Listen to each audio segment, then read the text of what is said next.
You're listening to the Junto Podcast, a podcast about leadership, faith, community, and pretty much anything else that you want to talk about. Visit us at www.juntopodcast.com. That's JUNTO podcast.com. Thanks for stopping by and enjoy the show. Episode 70 of the Junto Podcast. Welcome to the Junto Podcast, or welcome back. And today we're kind of diving off into a little bit of a heavier topic, just because so many people, I don't know, it's probably because of the podcast and probably because people know I'm in ministry, but I have so many people that often come up to me and they just begin to open up unwarranted. I don't really ask them to do that, but they just seem to open up, and it feels like there's been something going on just in people's lives. Maybe people don't want to talk about it, and that is the topic of depression. So today on episode 70, going a little bit deeper, but we're going to talk about 10 signs that you might, or 10 signs maybe of being depressed, I guess. So what do you think about that? 10 signs, depression. Mm-hmm. Like I said, people are always kind of, I know they come to you too, and I think this podcast kind of lets people know that maybe we're a safe spot to talk about these kind of deeper subjects. So what do you think? Yeah, I don't think anyone is immune to depression. I think it can hit each and every one of us at different times in our lives, different seasons. So I think it's good to talk about it and become aware of those signs of depression so that we can see it for what it is and understand and treat, fix, Yeah, that's right. Help steer us in the right direction.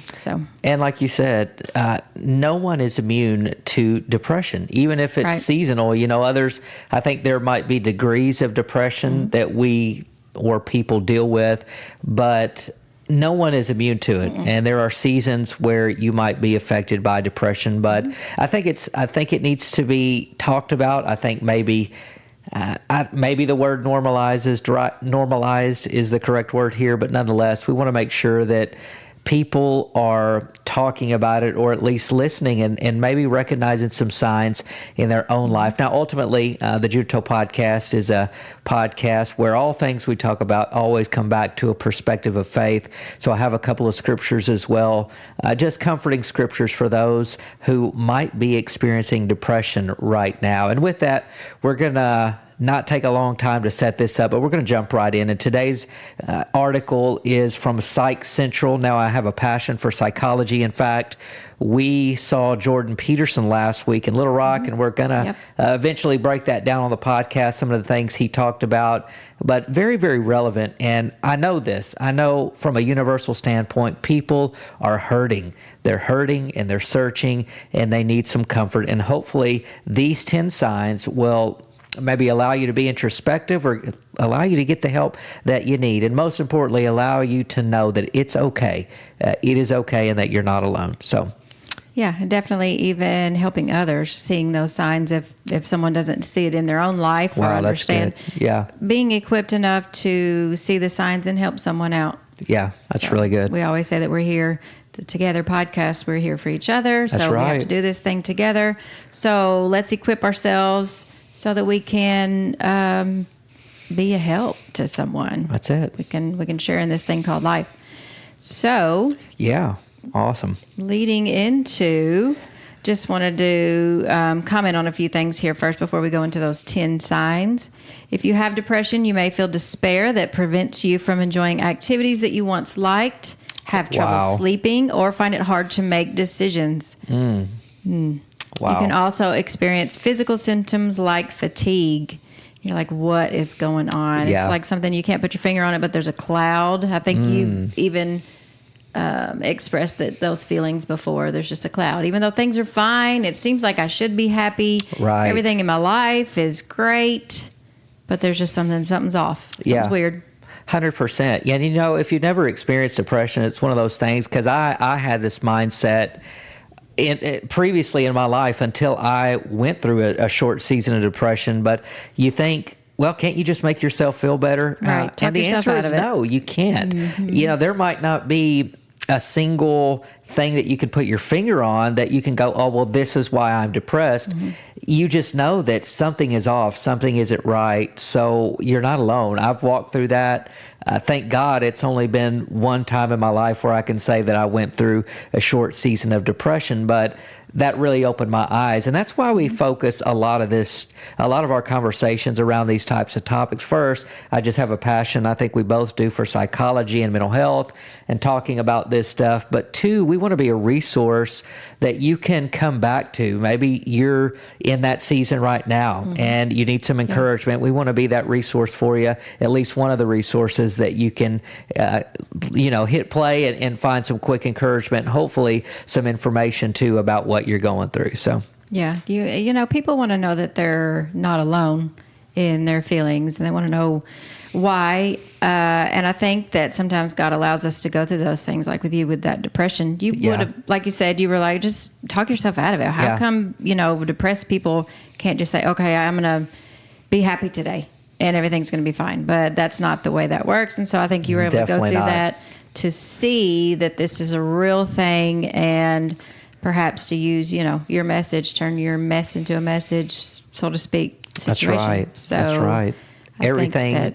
God can use any and everything that we've ever gone through or will go through for His glory and for someone else's benefit. So always remember that if you've gone through that, hey, you might be the blessing that someone else is looking for. And again, at the Together podcast, that's what we try to do, is just be an encouragement and be real. Let's do life together. So that's right. Good stuff. Yeah. Even though more than 264 million people around the world live with depression, live with depression. Goodness. It can look different from person to person. It can sometimes be challenging to diagnose, since people experience different symptoms and different types of depression. But if you're feeling down, knowing the common signs and effects of depression can help you figure out if you're experiencing something more than a brief case of the blues. We all go through days, weeks, whatever, like, oh, this has been a terrible day. Yeah. This and happened, and I just feel like crap, Yeah. I'm ugly. I don't like my clothes. I don't like my outfit. So-and-so said this to me. She really ticked me off. Right. So I'm just, all up in my head and in my feels. We all get the blues. This is a different, there's a difference, and we're going to go into those symptoms. That way we can be aware. Awareness is key. That's for it. Sure. That's right. Step number one.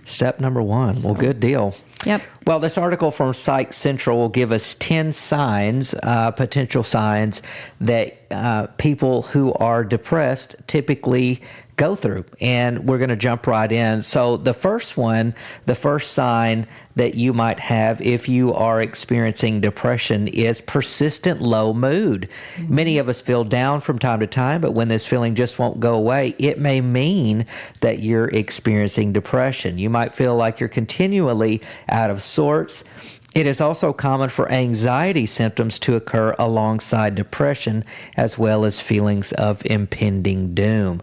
Gosh. Yeah.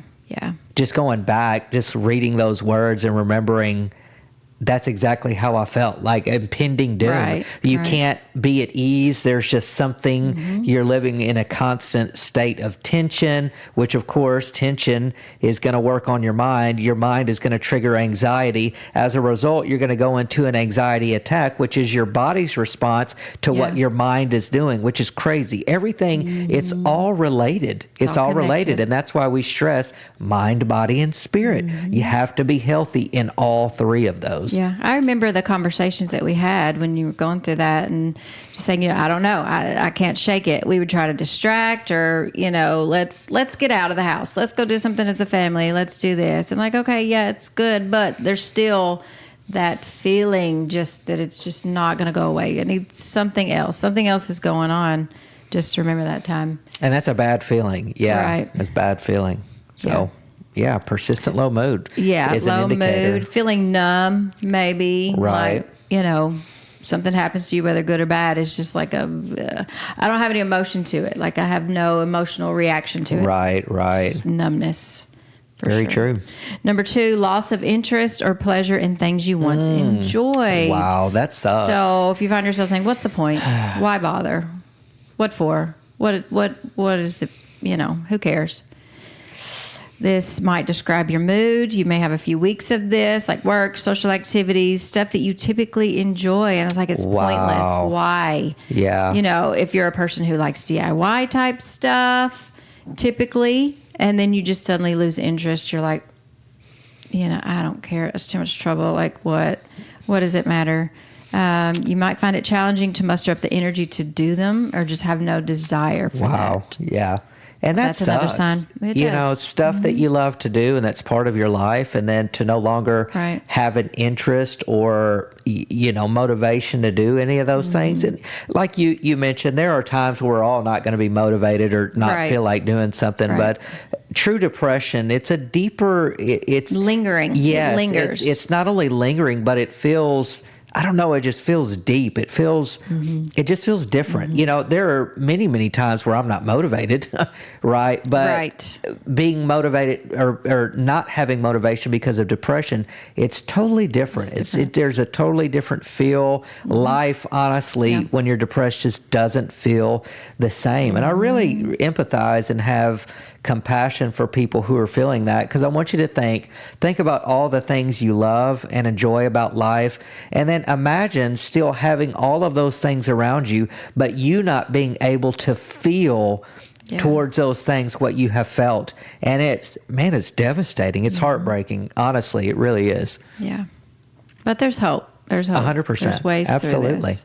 So number 3, feelings of guilt, hopelessness, or worthlessness. Yeah, wow. Many people with depression can feel overwhelming guilt about past actions or events, like you just play it over and over in your mind.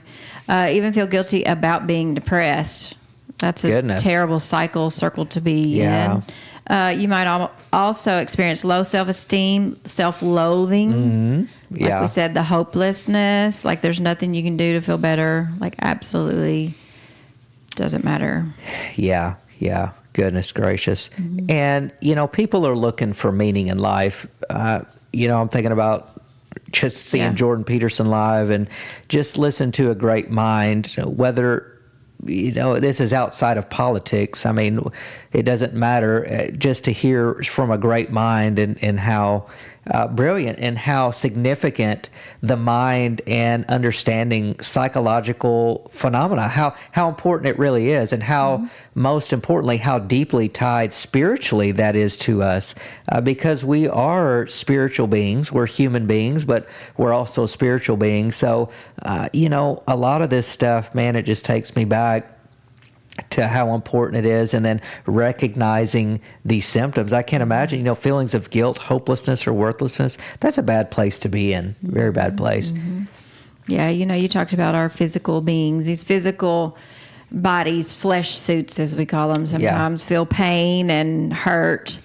But ultimately, we are spiritual beings having an earthly experience. Right. And so remembering that, especially when the signs of depression are evident in your life or someone that you love, just remembering, okay, this isn't our final place. This isn't our final location. Let's just put things in perspective and remember that we're here for a short time, and that all things through Christ. I mean, that's where our strength and hope comes from. So that has to be part of the healing, part of the awareness, part of the whole process. That's it. And people are like, I think they run away from faith. I don't know. Many people have so many views about faith. I think it's cliche. It's cliche. I think it's just about religion, but it's not. It's so much deeper. And having the comfort and knowledge of that in moments, in low seasons like this, it's absolutely crucial, man. It's a game changer, and it gives you hope that you would not otherwise have if it just transcends all the cliche things that many non-believers might have, and even some believers, so crazy stuff. Yeah, so folks hear others say, oh, my hope is in Jesus, my hope is in... But unless you really have true relationship, you don't understand that's, yes, it's words. Yes, we say it. Christians say it all the time, but with the meaning behind it. Yeah. The essence of it. Yeah, that's right. That's the importance of it. Exactly. So, number 4. Number 4 is a big one. When you do that one. Okay.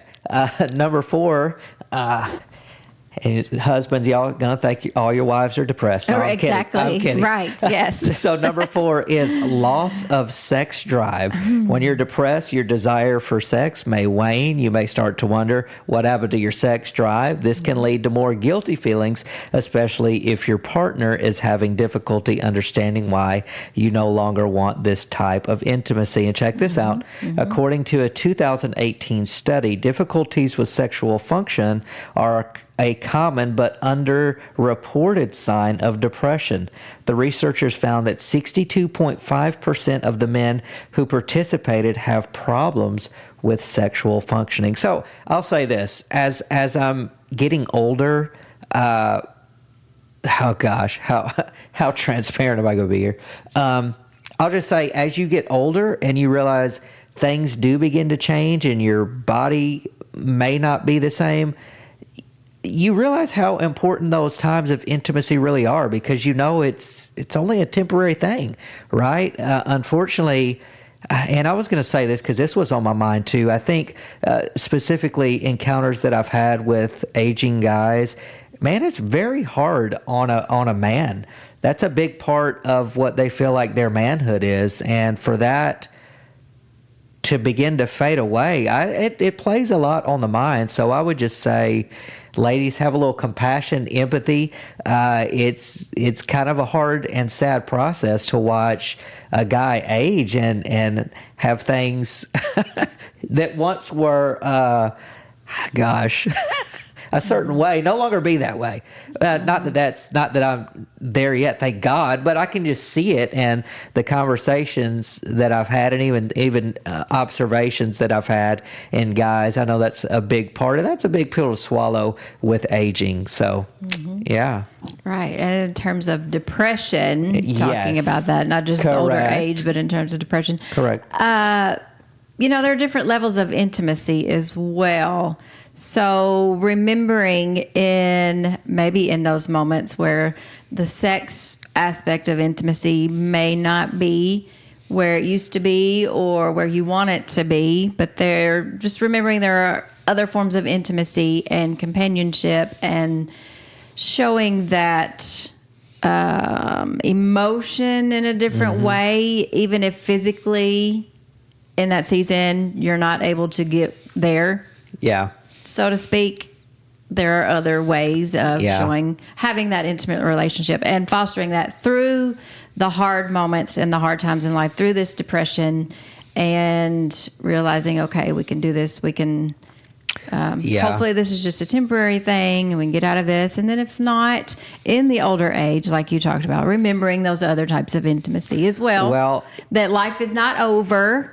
And I would say, those other types of intimacy need to be fostered, like, before you even get to that point where your body, you know what I'm saying? Like, you need to experience all of those types of intimacy, not just in times where your sex drive is low, but really it needs to be, especially we're talking about married couples here, that needs to be part of what you do and part of the marriage process. Exactly, that's as you learn and grow together, you discover new things about each other, and you can't only rely on the physical aspect of relationship, because, as you said, that's waning. That's not always going to be the same. That's not always going to be there. It's like when you first meet someone and the butterflies are there and you're dating and it's awesome. And hey, guess what? Those butterflies sometimes fly away. Fly away. They're going to fly away eventually. Yeah, they do. Realizing the crows come in instead. The butterflies fly away and the crows come in. Hallelujah. No. Realizing that there are different aspects of your relationship where that intimacy has to be fostered and not based on physical only. I think a lot of divorces, I don't know, this is just my opinion, may occur because people forget that. Yeah, 100%. That it's not all about just the intimacy, and sometimes we can be like, well, this person, me and him, our intimate it wasn't there. So I'm going to find another soulmate. Those are that selfish fits into reasons. that. That's, yes. You know, a biblical marriage is a marriage of covenant, and covenant is a promise, but it's a godly promise. It's a promise sealed by the authority of God, and those things are not things you just break. And so, just because of your flavor has changed, or your, And I know that's going into another subject, but it's things to be aware of. So, guys, girls, depression. Just know if you're experiencing the lack of the sex drive, try to incorporate other ways to be intimate. As a spouse, helping when your spouse, your other half, or in relationship, you notice that this depression is happening in this situation, being there for them and recognizing, helping to remind of these things and foster relationship. Number 5. What do you got in number 5 for us? Decreased energy, fatigue, or feeling slowed down. Yes. Most people think of the mental and emotional symptoms of depression, but it can cause physical symptoms too, just like lack of sex drive. These physical symptoms often mimic other health conditions. Many people may experience low energy and fatigue. It can be a bone-tired feeling that just won't go away despite getting enough sleep. Wow. You hear a lot of times depressed people, they sleep a lot. They're in the bed a lot. It's hard for them to get out of the bed. And it goes back to that, well, what does it matter? What is the point of getting up? Your motivation? So if you're depressed, you might also feel like everything is happening in slow motion. Yet you still can't keep up because overwhelming mental and physical exhaustion. Wow. It's tough. Goodness. If you experience catatonia with the depression, you may feel stuck, like paralyzed, being paused. Gosh, now that I have not able to move forward. That's wild. In life. Goodness. It's kind of like that wall that we've talked about before. You hit that wall where you're just kind of stuck in the moment and can't get over it. Wow. It happens, man. Number 6, difficulty concentrating, remembering, or making decisions. Your ability to focus can become impaired.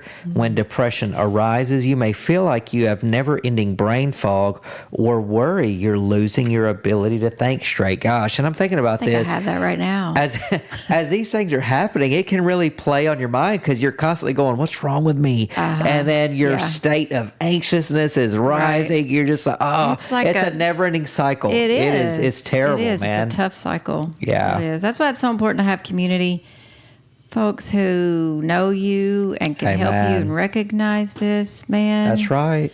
We got to help each other. That's why we're here.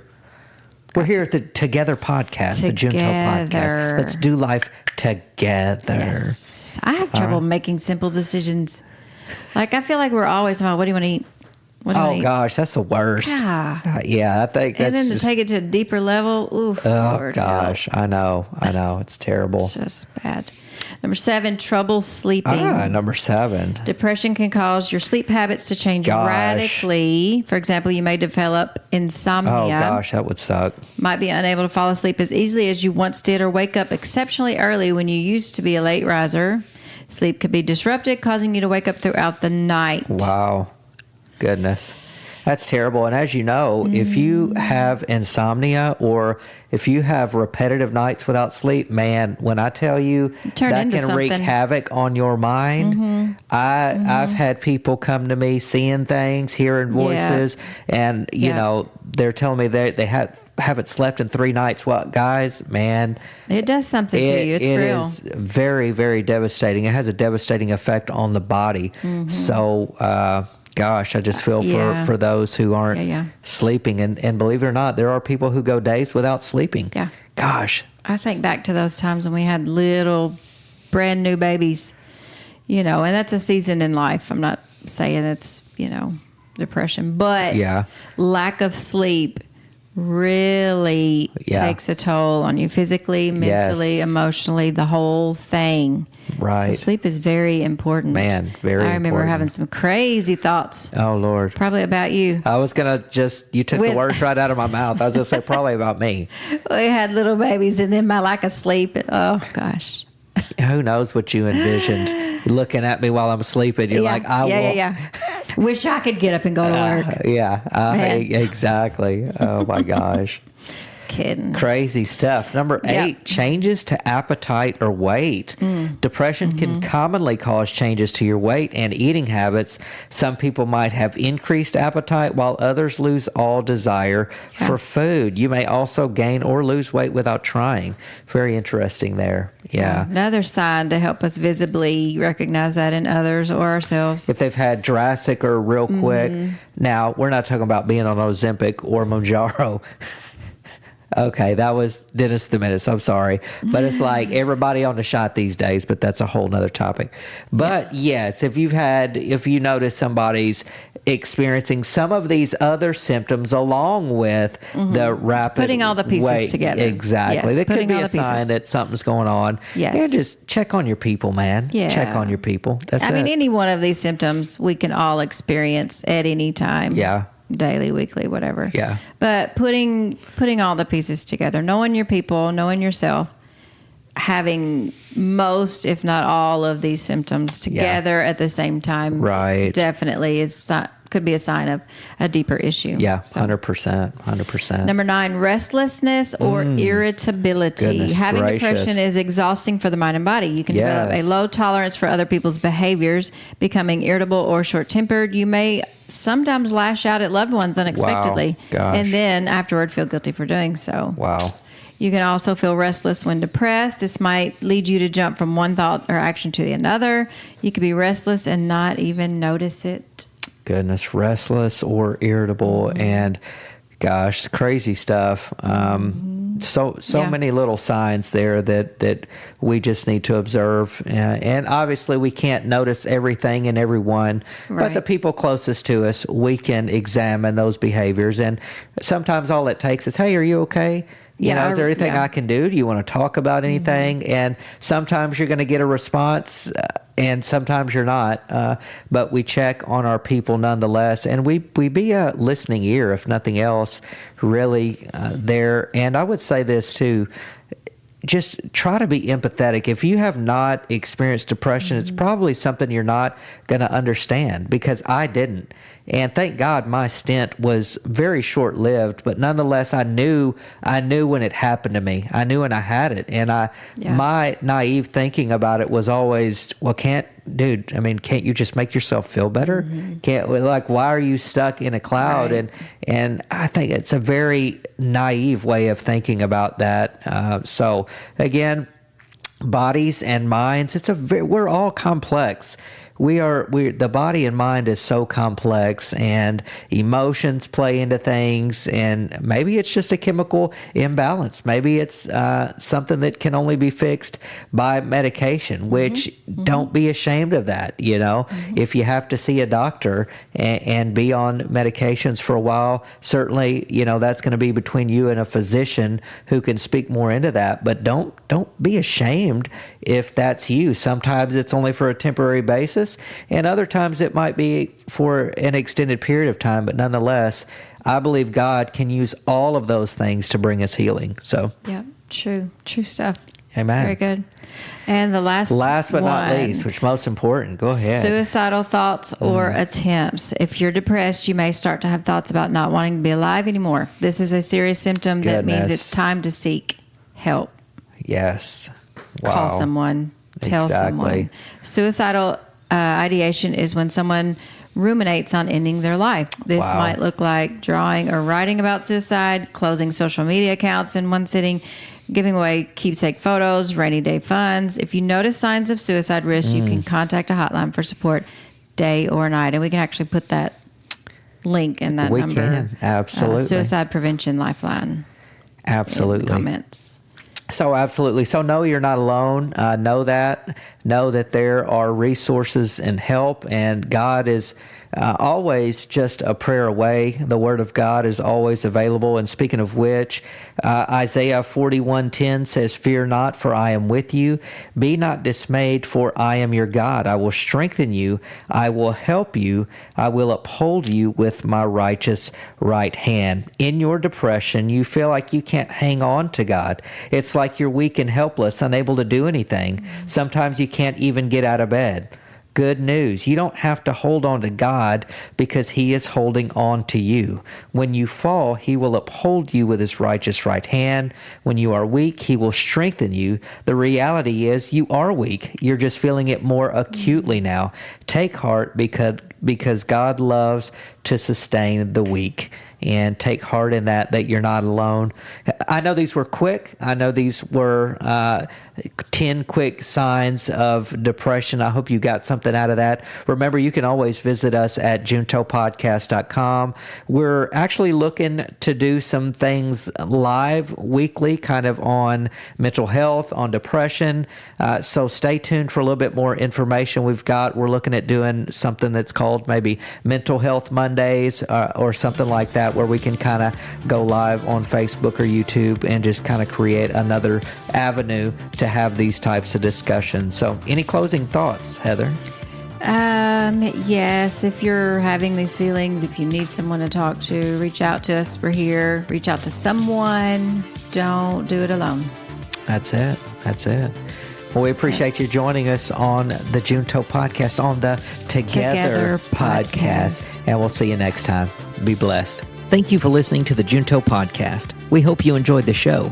You can find our link to YouTube and social media at juntopodcast.com. Remember to subscribe, like, and follow. Thanks again for listening, and we'll see you next time.